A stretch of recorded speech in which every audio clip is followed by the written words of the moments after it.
Greetings everyone, this is me Ashmita Chapagain from Global College of Management, and I'm going to deliver a few words on the topic Corona halting present and halting future on the event of Dare to Speak organized by Global Debate Club. The novel coronavirus was first seen in Wuhan of China on 31st December 2019 and has now become one of the most widespread and long-lasting viruses to have ever been seen in the world.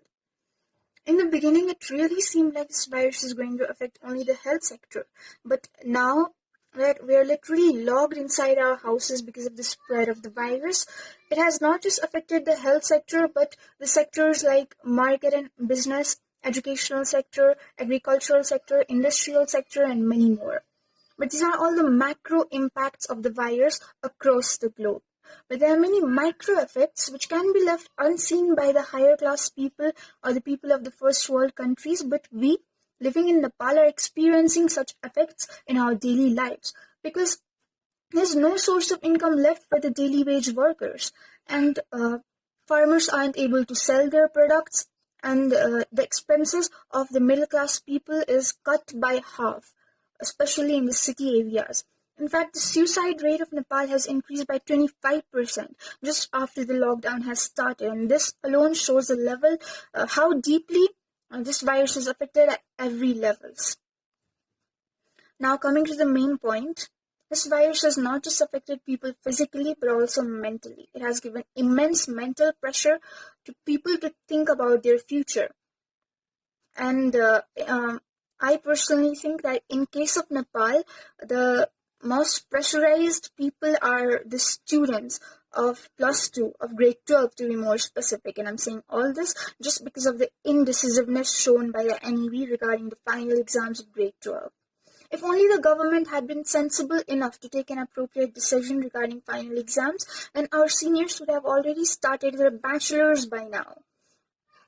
But here it seems like an entire year is going to be wasted. In fact, if this level of indecisiveness continues, then not just a year but a few more years might be at risk. And we as students do not want the government to compromise with our future at all. And the fact that we have to even think about this shows the level of qualification of the authorized people sitting up there and making important decisions for the country. The NEB has even come up with an idea that 40 marks of online tests were 20 marks secured by the students, and the remaining 20 marks obtained by converting the total marks is the best possible way to conduct the examination. But to me, it seems completely unfair and biased to all the hard work put by the students for an entire year.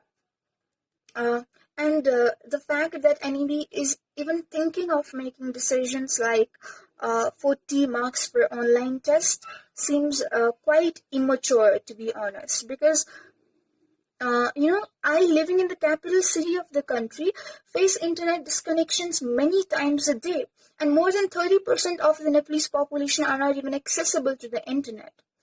But what can be the best possible solution? So the UN has come up with a few guidelines regarding the reopening of the educational institutions with full safety precautions like use of masks, frequent hand washing, social distancing, and so on. But in countries like Nepal, even this seems quite difficult because the classes are overcrowded and there's lack of infrastructures, but it can be made possible. It can be made possible with the investment of time and money of the institutions and the Ministry of Education itself. Or any other alternative, fair alternative can be used according to the decision that the government will make.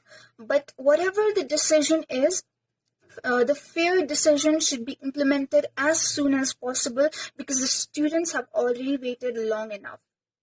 Thank you. Have a good day.